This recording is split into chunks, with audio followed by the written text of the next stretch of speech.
The diner's neon sign flickered against the dusty Texas night. Marlene wiped down the counter for the 100th time, her long sleeves hiding what everyone whispered about anyway. At table 6, her 8-year-old son Tommy sketched superheroes with a broken crayon, men in leather jackets who always won, who always saved people. Neither of them knew that tonight, fiction would roar through their door on steel and gasoline. The Iron Sons were coming. Where are you tuning in from tonight? Drop your city or country below. I want to know who's joining Tommy and Marlene on this ride. This story's about to remind you what real heroes look like. Let's go. The coffee maker gurgled. Again. It always did at 7:47 p.m., like clockwork. Marlene refilled the pot and moved down the counter, her movements practiced and quiet. Long sleeves covered her forearms, cotton, even in the Texas heat, and she kept them pulled down past her wrists. The diner was half empty now, just the regulars nursing their usual orders and the couple in booth 3 who'd been staring at their phones for an hour.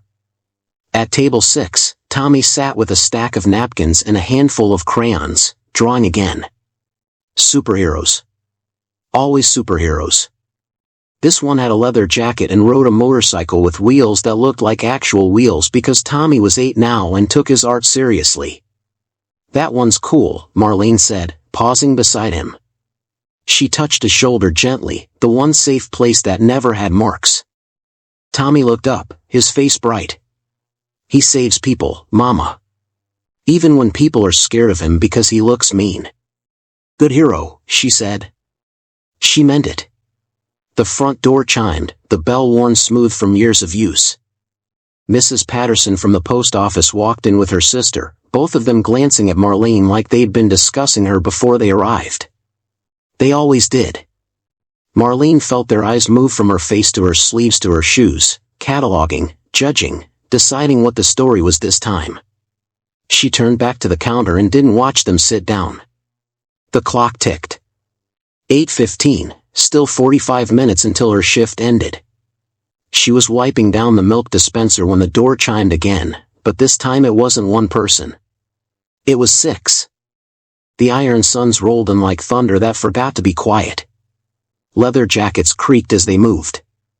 Heavy boots echoed on the tile floor. Tattoos covered arms and necks in patterns that made Mrs. Patterson actually gasp. The one in front, big, with a graying beard and a scar that cut through his left eyebrow, was Rick Bear Dalton. Everyone knew his name. Everyone knew to make space. Marlene felt the shift in the diner's air. Felt Mrs. Patterson stiffen. Felt the couple in booth 3 suddenly very interested in their phones again. The bikers didn't seem to notice. Or maybe they just didn't care. Rick spotted the only empty booth and headed there, his men filing in behind him. The sound of them settling, chairs scraping, jackets rustling, filled the whole diner. They weren't loud exactly. They just took up space. Real space. The kind that couldn't be ignored. Marlene grabbed her notepad and moved toward them. This was her job. She was good at her job. What can I get you boys? Her voice came out steady. Professional. Rick looked up at her, and she noticed his eyes were gray. Tired gray, like hers. Coffee, he said. Black. And whatever pie you got today. Cherry or apple? Cherry's good. She wrote it down, even though she didn't need to. She always needed to. The notepad was part of the shield. You got it, she said, and turned to walk away. Waitress. Rick's voice wasn't harsh. It was almost gentle. She turned back. His eyes held hers for just a second, long enough that she felt it in her chest. Keep your chin up, he said. Okay? She didn't know what to say to that. So she nodded once and walked to the kitchen, her hands shaking just slightly as she clipped the order to the line. From the kitchen window, she could see Tommy staring at the bikers. His crayon had stopped moving. His mouth was a little open. He was looking at them the way he looked at his drawings, like he was trying to understand something real about them. She watched as the biker with the shaved head and the neck tattoo caught Tommy's eye and winked. Tommy's face lit up like a Christmas tree. The pie came out of the warmer. Marlene plated it, poured the coffees, and delivered them without looking at anyone but the table. "Enjoy," she said, and didn't wait for a response. But as she walked back to the counter, she heard one of them laugh, a real laugh, not mean, and say something about the kid's superhero drawing. Mrs. Patterson was watching all of this with her mouth pursed into a thin line. Marlene didn't look at her. She looked at Tommy, who was now showing the biker with the neck tattoo his drawing. The biker was nodding, pointing at the motorcycle wheels like they were the greatest wheels he'd ever seen. Rick sat quietly in the booth, drinking his black coffee and eating his cherry pie. He didn't cause any trouble. He didn't say anything loud or rude. He just existed there, big and scarred and gentle in a way that didn't match what people expected. At 8:52 p.m., the bikers finished their food and stood to leave. Rick left a $20 bill on the table for a $14 bill. He ruffled Tommy's hair as he passed, and Tommy beamed up at him like he'd just been knighted. "You keep drawing, kid," Rick said. "Keep seeing things the way you see them." After they left, the diner felt smaller somehow. Quieter. Mrs. Patterson turned to her sister and whispered something Marlene didn't catch.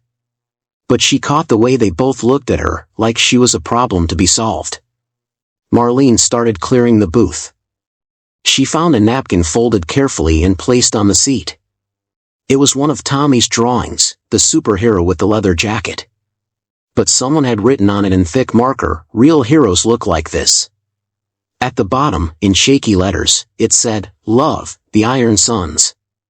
Marlene folded it gently and slipped it into her apron pocket. Her eyes burned, but she didn't let any tears fall. Not here. Not where Mrs. Patterson could see. Tommy was asleep in the back office by the time her shift ended. She carried him to the car, buckled him in the passenger seat, and drove through the dark toward home. The radio was soft. The night was still. She didn't know it yet, but this was the last quiet night before everything changed. The house was dark when they got home. Marlene carried Tommy inside, sat him on the couch, and turned on the lamp. The light made the living room look almost safe. She was in the kitchen pouring milk when she heard the truck. Eddie's truck. The sound of it coming too fast down their street, gravel spraying. The engine cut off hard. A door slammed. Marlene's whole body went tight. Tommy looked up from his glass. "Mama?" "Finish your milk, baby," she said quietly. "Then brush your teeth and get in bed." She didn't wait to see if he obeyed. She went to the front door just as Eddie stumbled up the porch steps, his shirt half unbuttoned, his face already red. She could smell the whiskey from the doorway. "You're late," he said. His words were thick and slow. "My shift ran over. You know that." Marlene kept her voice level. "Calm. Small. Mrs. Chen called in sick, so." "I don't give a shit about Mrs. Chen." Eddie pushed past her into the house. "I care about you leaving me alone all day with nothing, and then you come home late smelling like," he grabbed her arm. "You smelling like someone else." "I smell like coffee, Eddie. I work at a diner." "You're a liar." He was breathing hard now, his face getting darker. "You're a goddamn liar and a lazy bitch, and I don't know why I even."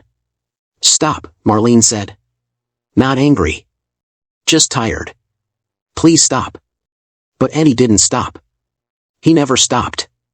That was the thing about Eddie, once he started, he had to run all the way to the bottom. He shoved her against the wall. Her shoulder took the impact. She didn't cry out. "Don't you tell me to stop in my own house," he said. "Don't you ever." "Mama." Tommy was standing at the hallway entrance, his milk cup forgotten. His face was white. Eddie turned, and something in him seemed to reset. For just a second, he looked almost confused, like he'd forgotten there was a kid in the house. Then his expression hardened again. "Get to bed," he told Tommy. His voice was sharp as broken glass. Tommy didn't move. "I said," Eddie took a step toward him. Marlene grabbed Eddie's arm. "He's going. Come on, Tommy. Now." Tommy ran. She heard his feet pounding down the hallway. She heard his bedroom door slam. Eddie ripped his arm away from her. "You're turning him into a pussy," he said. All that coddling. All that. Marlene was already moving toward Tommy's room. She just wanted to get to him, to hold him, to tell him it was okay. But Eddie caught her wrist. Where do you think you're going? Tommy's scared. Let me. I don't care if he's scared. You should have thought about that before you decided to be such a. He hit her. Not with a closed fist, he never did that where it would show, but with an open hand across her ribs. Hard enough to knock the breath out of her. Hard enough that she staggered. She caught herself on the wall and stayed there, breathing shallow, waiting for the next one. But Eddie wasn't done talking first. Ungrateful brat, he was saying. Both of you. I give you everything in you. In Tommy's room, the little boy was under his bed. He'd done it without thinking, the way kids do when the world gets too big and scary. The space under the bed was small and dark in his. He pulled his knees to his chest and covered his ears, but he couldn't cover his ears hard enough. He could hear his mother's voice, thin and shaky. He could hear Eddie's voice, getting louder. He could hear the sound of something falling, maybe a lamp, and then his mother made a sound Tommy had never heard before. Not quite a scream. Not quite a sob. Something broken. Everything in Tommy's 8-year-old brain told him to stay under the bed. Stay quiet. Don't move. Make yourself small enough that nothing bad can happen to you. But his mother was hurt. His mother needed help. So Tommy crawled out from under the bed, his bare feet hitting the cold floor. He didn't stop to put shoes on. He didn't stop to think. He just ran. He ran through the hallway. He ran through the kitchen. He ran out the back door into the Texas night. The darkness was enormous. The street was empty. His heart was so loud in his ears he could barely think. But he knew where to go. The diner. The parking lot. That's where they'd been. That's where the men with the leather jackets were. Tommy ran in his bare feet across grass and gravel, his breath coming in gasps. His pajamas were thin. His legs were scratched. None of it mattered. When he saw the bikes lined up in the parking lot behind Benny's diner, he almost sobbed with relief. The Iron Sons were still there. In the back lot, sitting on the picnic benches, passing around a six-pack like it was the easiest thing in the world. Rick sat on one end, his back against the diner wall, his eyes half closed like he was thinking about something far away. Tommy burst into the light spilling from the diner windows. Please, Tommy gasped. He was crying now, tears streaming down his face. Please, you have to help. There. Rick's eyes opened. All 6 bikers turned to look at the small boy in his superhero pajamas, barefoot and shaking. They're beating my mama, Tommy said. He's beating my mama and I don't know what to do, and she was screaming in. He didn't finish. He was crying too hard to finish. Rick set down his beer. Slowly, deliberately, like every movement was careful and counted. He stood up. He looked at the men around him, Jax with the neck tattoo, Marcus with the shaved head, the rest of them, and something passed between them. No words. Just understanding. Rick looked back at Tommy, and his gray eyes were different now. Not tired. Alert. Present. Like the whole world had shrunk down to just this moment and this kid. Where does your mama live? Rick asked. His voice was quiet but it carried weight. Maple Street, Tommy said. The blue house. Please. Rick didn't wait for directions. He turned to his men, and when he spoke, there was steel underneath his words. Let's ride. That was all he said. Just those 3 words. But every biker moved like they'd been waiting for it. Like this was the only thing that mattered now. Engines roared to life. The parking lot filled with sound and motion and purpose. Tommy stood in the middle of it, and for the first time since he'd run out of his house, he felt like maybe, just maybe, everything wasn't going to be broken. The engines woke the town. At 9:47 p.m., Main Street was supposed to be quiet. The shops were closed. Most people were in their homes, watching TV or getting ready for bed. The kind of night where you could hear crickets if you listened. Then the Iron Sons came through like a storm. 6 bikes, roaring in formation. The sound of them echoed off the brick buildings and the old storefronts. It bounced off the water tower. It filled the whole sky like thunder that wouldn't stop. Lights came on in windows. People stepped onto porches, confused and alert. In the police station, Sheriff Coleman looked up from his desk and muttered something under his breath. He knew that sound. Everyone knew that sound. The bikes didn't slow down from Main Street. They hung a left on Maple, and the echo of their engines followed them like they were dragging the night behind them. Marlene's blue house sat quiet at the end of the block. Except it wasn't quiet.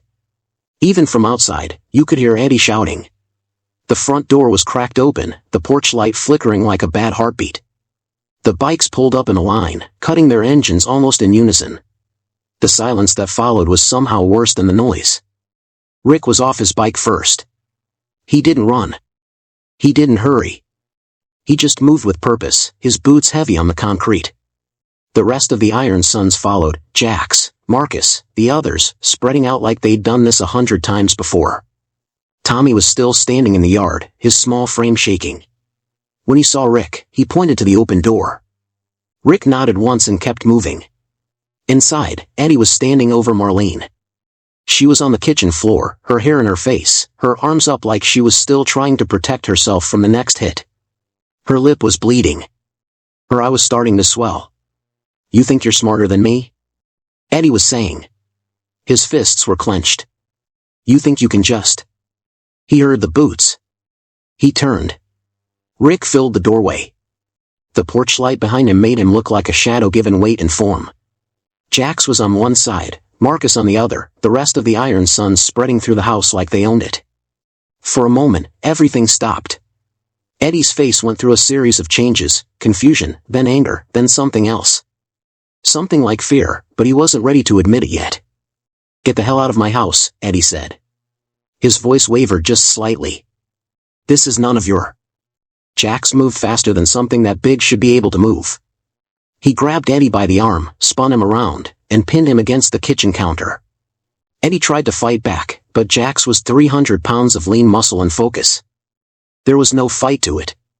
It was over before it started. "Don't," Rick said. His voice was quiet. Calm. Like he was talking about the weather. Eddie stopped struggling. He looked at Rick, his eyes wide now. Rick walked into the kitchen. His steps were slow and deliberate. He looked down at Marlene on the floor, then back at Eddie. When he spoke, his voice was so quiet that everyone had to lean in to hear it. "You're done hurting them."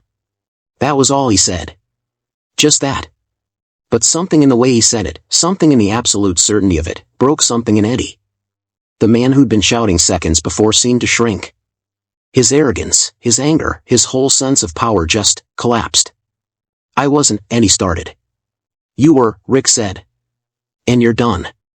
Marlene was trying to stand. Marcus reached down and offered her his hand without saying anything. She took it and he helped her up, steady and careful. "My son," she said. Her voice was hoarse. "Tommy." "He's outside," Marcus said. "He's okay." Marlene's knees buckled a little, but Marcus was still holding her arm. She wasn't falling. Not this time. The sound of sirens was getting closer. Someone had called the cops. Maybe a neighbor. Maybe one of the Iron Sons. It didn't matter. Rick didn't move.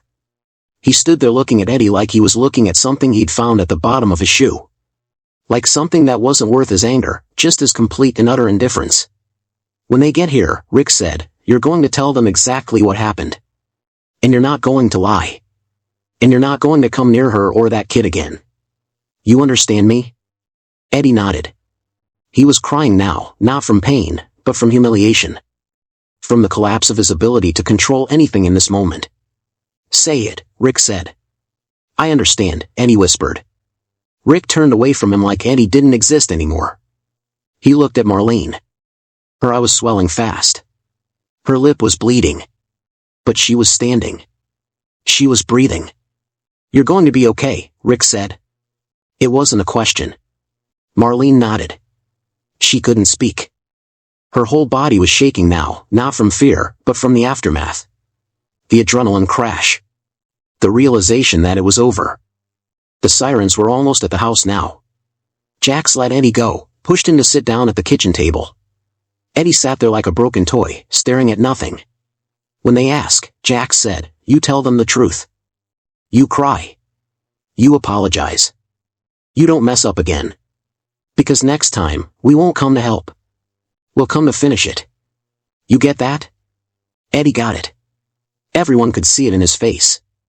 The police cars pulled up outside, lights flashing red and blue across the walls. Sheriff Coleman got out, his hand on his belt, ready for whatever was waiting for him inside. He walked in and took in the scene in about 2 seconds. Eddie at the kitchen table, looking destroyed. The big bikers standing calmly like they were waiting for a bus. Marlene wrapped in Marcus's jacket, her face bruised and swollen. And Rick, standing in the center of it all, looking at the sheriff with gray eyes that didn't flinch. What happened here? Coleman asked. His hand was still on his belt. This man beat his girlfriend, Rick said. His voice was steady and factual. We stopped it. The boy came and got us. That's all. Coleman looked at Eddie. Eddie nodded weakly. We got a call, Coleman said. He was looking at Rick now, like he was trying to decide if he needed to make an arrest. Anonymous. Probably someone in the neighborhood, Rick said. Good thing too. For a long moment, nobody moved. Then Coleman exhaled and took his hand off his belt. All right, he said. Let's get her checked out. The paramedics came in. They started looking at Marlene's injuries, asking questions, making notes. One of them asked if she wanted to press charges. She looked at Eddie, then at Rick, then back at the paramedic. Yes, she said. I want to press charges. Tommy appeared in the doorway, his bare feet dirty, his pajamas torn. Marlene saw him and her whole face changed. She reached out and he ran to her, burying his face in her side even though it probably hurt. I got you, she whispered into his hair. I got you. Rick watched them for a moment, then turned to leave. Wait, Marlene said. Her voice was soft but it stopped him. He turned back. She couldn't find the words. How do you thank someone for saving your life? How do you thank them for believing that a boy in pajamas was worth listening to? Rick seemed to understand. He nodded once, slow and sure. You're going to be okay, he said again. And this time, Marlene believed him. The Iron Sons filed out of the house and back into the night. They mounted their bikes. The engines came to life one by one, a different kind of thunder now. A thunder that was leaving. A thunder that meant safety. As they rode away, Tommy watched them go from the porch, his small hand in his mother's, the bracelet from the diner still on his wrist catching the red and blue lights of the police cars. Marlene held her son close and let herself breathe for the first time all night. She didn't know what came next. She didn't know if Eddie would go to jail or just disappear or what any of it meant. But she knew one thing. The scary men everyone in town feared had shown up when it mattered. They had asked no questions.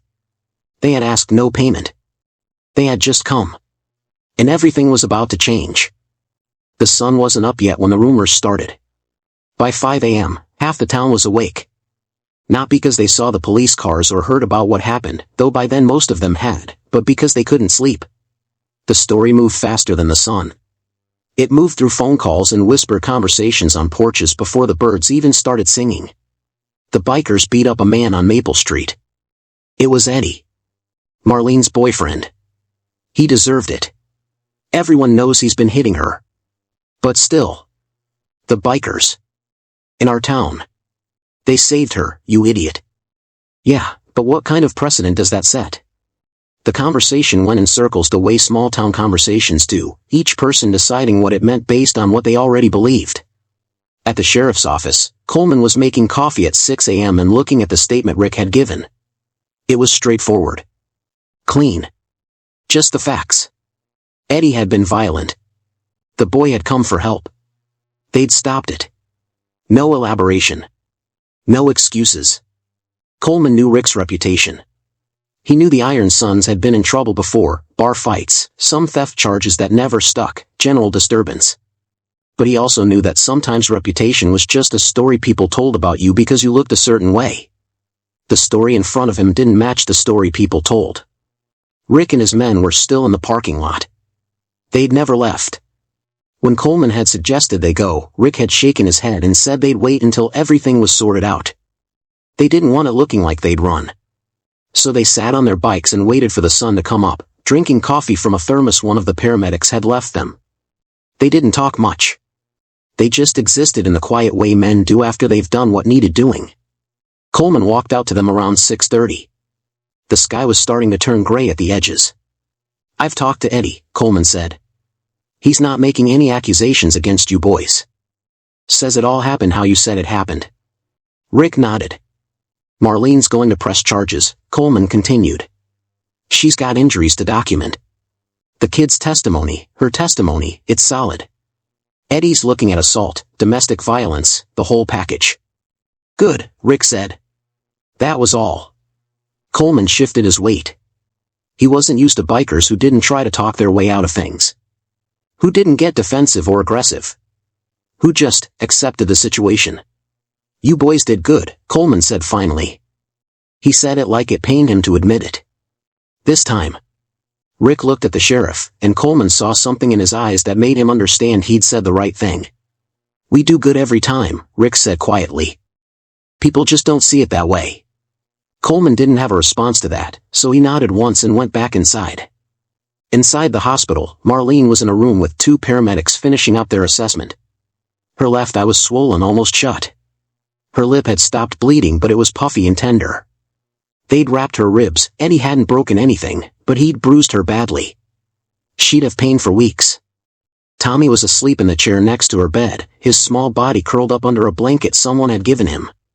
He looked exhausted. He looked brave. He looked like someone who'd run through the dark barefoot to save his mother's life and was just now letting himself rest. A nurse came in with more pain medication and a packet of information about shelters and legal aid.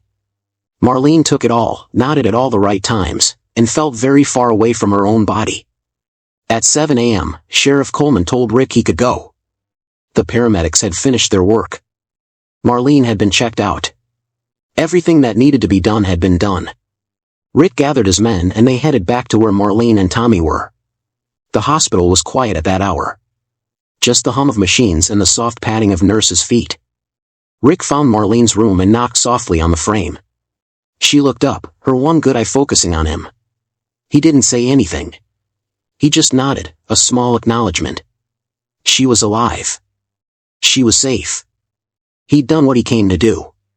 "Thank you," Marlene whispered. Her voice was hoarse from screaming and crying. "I don't know how to, I can't." Rick shook his head once. "You don't owe us anything. You saved us," she said. "You saved my son." "Your son saved himself," Rick said. "He was the brave one." Tommy stirred in the chair. His eyes opened and he looked confused for a moment, then he saw Rick and suddenly he was awake all the way, sitting up straight. Rick walked over to him and knelt down.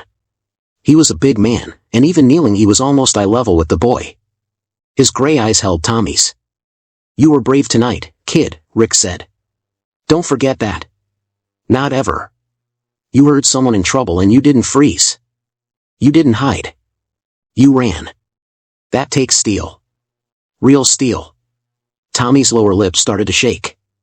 "I was scared," he said. "Being scared doesn't mean you're not brave," Rick said. "Being scared and doing it anyway, that's what brave means." He reached down to his wrist. The silver bracelet there, the Iron Sun's emblem, a motorcycle with outstretched wings, had been there so long it looked like part of him. He unhooked it and held it out. "Steel hearts don't break easy," Rick said. "You remember that." Tommy took the bracelet with both hands like it was made of gold. His eyes were wide, tears sliding down his cheeks, but he was smiling. "I'll wear it forever," Tommy said. "Nah," Rick said, and something almost like a smile crossed his face. "You'll grow out of it. You'll get bigger. You'll need a bigger one someday. But you'll remember why you had this one." He stood up, and Tommy slipped the bracelet onto his small wrist. It was huge on him, loose and slipping, but Tommy held his arm up to the light like it was the most precious thing he'd ever owned. Marlene was watching this, her swollen eye filling with tears. "You don't have to leave," she said. "You could stay. Have coffee or—" Rick shook his head. "We got a ride," he said. "But you're going to be okay now. You got options. You got people who can help you, the shelter lady will explain it all." "Will we see you again?" Tommy asked. His voice was small. Rick looked at the boy in the hospital bed, the one who'd run barefoot through the dark, the one who had stolen him already. "Maybe," Rick said. "If you're still drawing superheroes." "I will be," Tommy said. I promise. Rick nodded, and then he was gone. Jax and Marcus and the rest of them followed him out, their boots echoing softly down the hospital corridor. By the time they reached their bikes, the sun was starting to break over the horizon. They rode out of town the same way they'd come in, with purpose, with presence, with the knowledge that they'd done what mattered. The engines echoed through the waking streets. People stood on their porches and watched them go. Some with fear still in their eyes. Some with confusion. A few with something that might have been gratitude. But nobody stopped them. Nobody tried to arrest them. Nobody said anything at all. In her hospital bed, Marlene held Tommy close and felt his new bracelet cold against her skin. The sun was coming up. A new day was starting. Eddie was going to jail. She was going to get help from the shelter. She was going to have to rebuild everything, her confidence, her safety, her sense of what was possible. But she was alive. Tommy was alive. And somewhere in this town that had always treated her like an afterthought, there were men with leather jackets and gray eyes who had decided that her life mattered. She didn't know it yet, but this was the beginning of something. Not just for her, but for how the whole town would think about the Iron Sons. About judgment. About who gets to decide who's good and who's bad. About what real heroism looks like. She looked out the window as the sun came up, painting the sky in shades of orange and pink, and let herself believe that everything might actually be different now. The story changed depending on who was telling it. They came roaring through town like they owned the place, Mrs. Patterson said at the post office. 6 of them. Made such a racket I thought the whole street was going to fall apart. They beat Eddie half to death, someone else added. That's what I heard. Put him in the hospital. No, he's not in the hospital, another voice corrected. But he's in jail waiting for trial. The bikers roughed him up and then got him arrested. Either way, they caused trouble. That's what they do. Wherever they go, there's chaos. The version that made it all the way around town by Friday was unrecognizable from what actually happened. The Iron Sons had become villains in a story about a man who may or may not have done something. The details didn't matter. What mattered was that bikers had come to town and broken their peace. Nobody talked about why they came. Marlene heard the versions as they reached her. She heard them at the grocery store, where the cashier rang up her milk and bread and didn't quite meet her eyes. She heard them at the laundromat, where 2 women stopped talking when she walked in. She heard them in the careful silence of Benny's diner when she returned to work on Tuesday. Benny himself had sat her down before her shift. You know people are talking, he'd said. He wasn't being unkind. He was just stating facts. I know, Marlene said. They're saying the bikers beat up your boyfriend. They're saying you called them to do it. That's not what happened. I know what happened, Benny said. He was 60 years old and had run the diner for 30 years. He'd seen things. But people don't always want the truth. They want a story that makes sense to them. What story is that? Marlene asked. That bad people do bad things, Benny said. That the world is simple. That if you're scared of someone, they must be guilty of something. Marlene went back to work anyway. The bruises on her face had started to fade.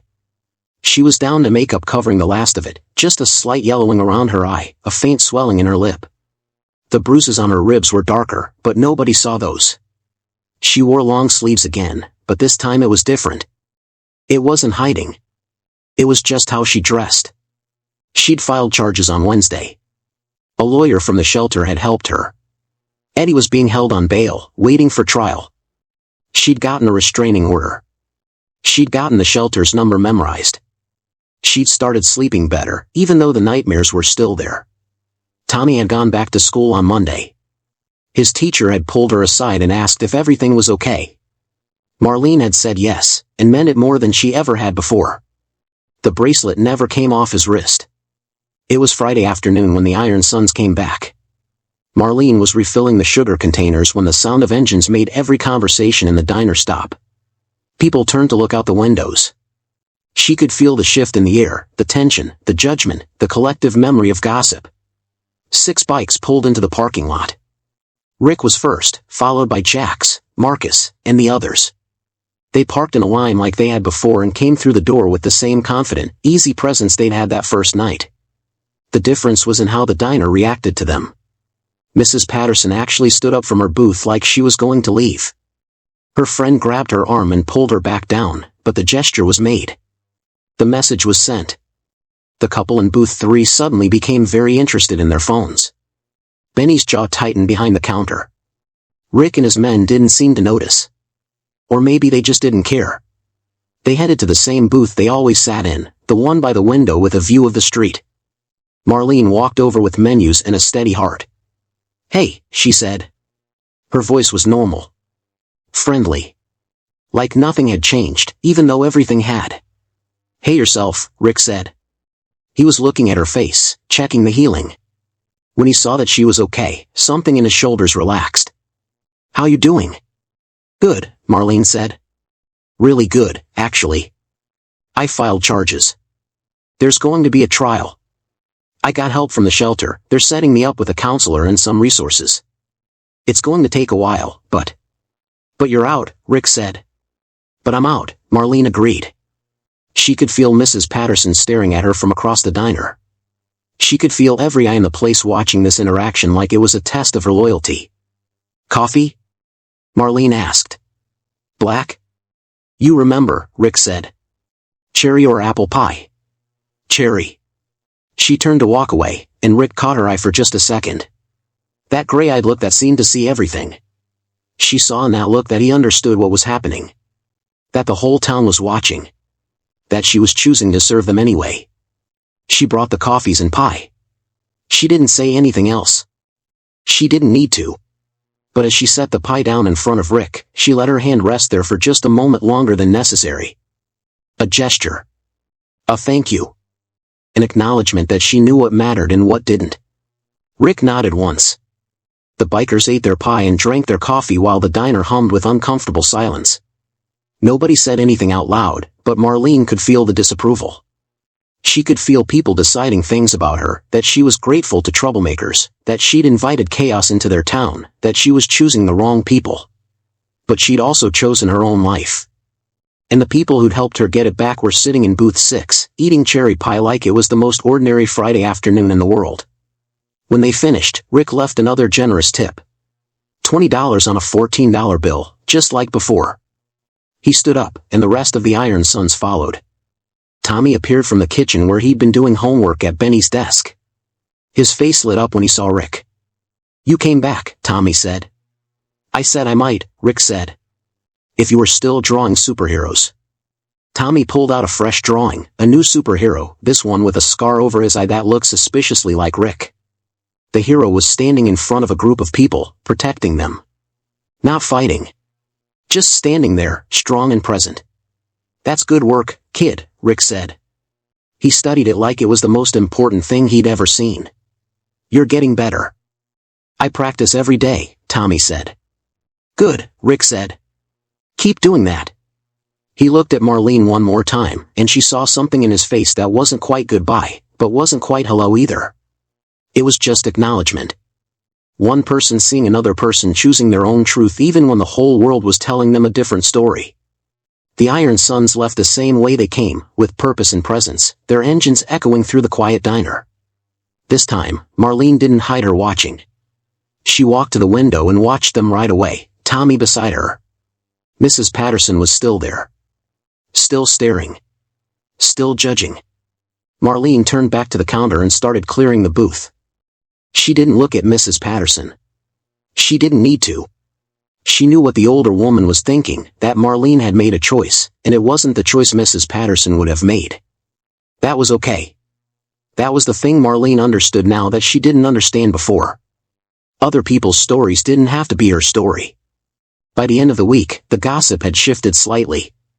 People were now saying that Marlene had fraternized with the bikers. That she was taking sides. That she'd chosen chaos over community. But Marlene knew the truth. She'd chosen her life. She'd chosen safety. She'd chosen to see people not as the town saw them, but as they actually were. And when Rick and the Iron Sons rode past the diner, when people glared at them, when the judgment hung heavy in the air, Marlene would pour their coffee anyway. Quietly. Without ceremony. Gratitude unspoken but understood. The world could cling to its stereotypes. Let it. She knew what real heroes looked like. And Tommy knew it too. 3 weeks had passed since that first night. Eddie was in county jail waiting for trial. The restraining order was official. Marlene had moved into a small apartment on the other side of town, 2 bedrooms, clean walls, a lock on the door that only she had the key to. It wasn't much, but it was hers. She'd picked Tommy up from school early on a Friday afternoon. He had something he wanted to show her at the diner before her shift started. He wouldn't say what. The spring sun was warm and soft. The kind of afternoon that made you believe things could actually get better. They walked into Benny's diner at 4 p.m., and Marlene went straight to the kitchen to clock in. Tommy ran to the back booth, his booth now, the one where he drew every day after school, and spread out a new collection of drawings. There were maybe 15 of them. All superheroes. All with different powers and different looks, but all of them standing in front of people they were protecting. A woman and a child. A family. An old man. A sick kid in a hospital bed. But the first one, the one he'd drawn the clearest and colored the most carefully, was a man with a scar and gray eyes. The motorcycle beneath him had wings. Across the top, in careful letters, Tommy had written, "Real Heroes." Marlene knelt down and looked at the drawings. Her eyes filled with tears, but she didn't let them fall. "Not yet. These are beautiful, baby," she said. "I'm going to show them to Rick," Tommy said. "When they come by." They'd been coming by once a week, like clockwork. Usually on Friday afternoons, sometimes on Saturday mornings. They never stayed long.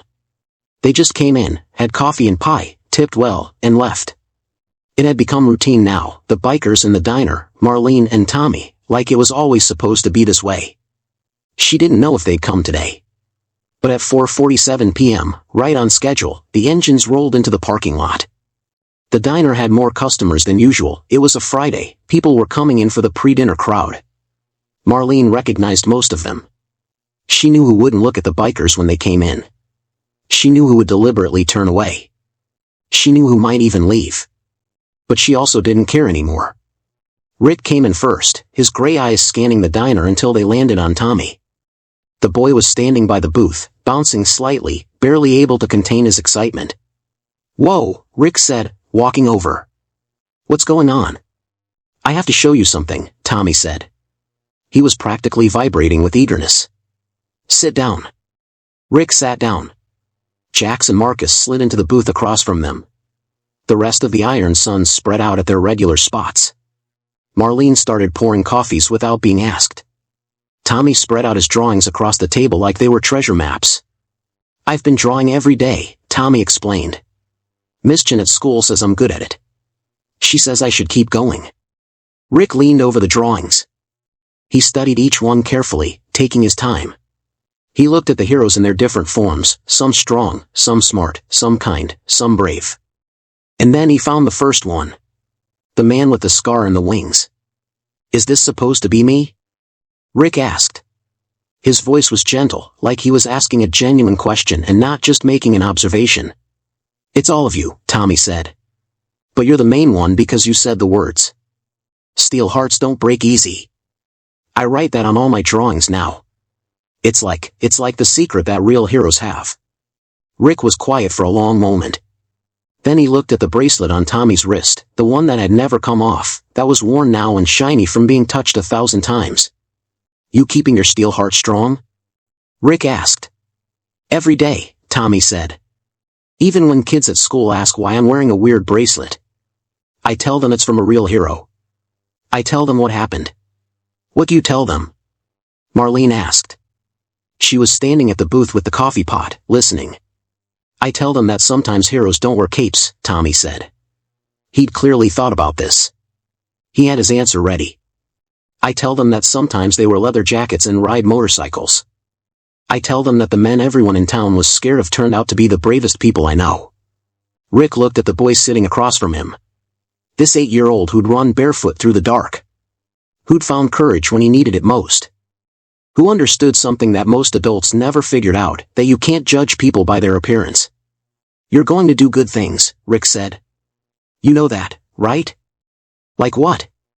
Tommy asked. "Like whatever you decide to do," Rick said. "Because you've already shown you've got what it takes. You've already shown you can see what's real instead of what's easy." Marlene served the coffees and Rick's cherry pie. She didn't have to ask anymore. She just knew. They ate. They talked. Tommy told Rick about school, about his drawings, about how he wanted to be an artist or maybe a police officer so he could help people. Rick listened like every word mattered. Around 6 p.m., Rick checked his watch. "We got a ride," he said. Tommy's face fell just slightly. But he nodded, like he understood that good things never stayed in one place forever. They moved. They flowed. They came back around when they were supposed to. Rick stood up. The rest of the Iron Sons followed. Rick kneeled down in front of Tommy, the same way he'd kneeled down that first night in the hospital. "You remember what I told you?" Rick asked. "Steel hearts don't break easy," Tommy said. "That's right," Rick said. "You keep that close. And you keep drawing. You keep seeing things the way you see them. Don't let anybody tell you that you're wrong about people. Your instinct, that thing that told you to run to us that night, trust that. It's right." He ruffled Tommy's hair. The same gesture he'd made 100 times since then, and it still made Tommy smile. Rick turned to Marlene. He just looked at her for a moment. She looked back. There was nothing left to say between them that words could cover. She'd found safety. Tommy had found hope. And Rick had found what mattered, people to protect, a reason to ride, confirmation that the world still needed men like him. That was enough. "Thank you," Marlene said. The words were small but they carried everything. Rick nodded once. "You take care of each other," he said. "We will," Marlene said. The Iron Sons filed out of the diner. Marlene and Tommy followed them to the door and stood in the afternoon light, watching. Rick mounted his bike first. The engine came to life with a rumble. Then Jack's. Then Marcus. Then the others. The sound filled the whole block, deep and powerful and alive. Tommy stood on the sidewalk with the sun painting his small face gold. His arm was raised, the metal bracelet catching the light, silver and shining and impossible to miss. He waved. Rick looked back one last time, and he lifted his hand in return. It was a small gesture. A moment. A promise. Then they rode. The engines roared down Main Street. People on the sidewalk stepped aside. Mrs. Patterson watched from the post office window. But Tommy didn't see them. Tommy saw only the bikes disappearing down the street, the sound of them getting smaller and smaller until it was just an echo, then just memory. "They'll come back," Tommy said. His voice was sure. "Yes," Marlene said. She put her hand on his shoulder. "They'll come back." Inside the diner, people were already talking about it. Already deciding what it meant. Already weaving it into the story they told about their town. But Tommy and Marlene didn't hear them. They were watching the empty street where the engines had faded. They were thinking about steel hearts and leather jackets and the night that changed everything. They were understanding, without words, that the town might whisper and judge and cling to its fear. But they, Tommy and Marlene, they knew different now. They knew what real heroes looked like. And they knew they'd always be watching for those engines. Always be listening for that thunder. Always be waiting for the riders to come back, because riders like that always did.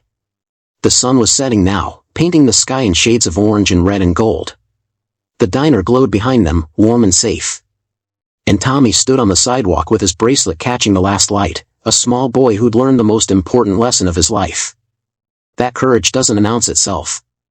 That strength wears a leather jacket. That the people everyone fears are sometimes the only ones brave enough to actually help. The town could whisper. But Tommy would never forget. And neither would Marlene. And somewhere down the highway, Rick and his men rode into the night, knowing that they'd left something important behind. Not just safety or help or intervention. They'd left proof. Proof that steel hearts don't break easy. That real heroes exist. That sometimes the scariest people in town are the only ones who can save you. The engines faded over the horizon. And the world kept turning. Did this story hit you? Let me know what you felt in the comments below. I read every single one. If Tommy and Marlene's journey moved you, please like this video and subscribe for more stories.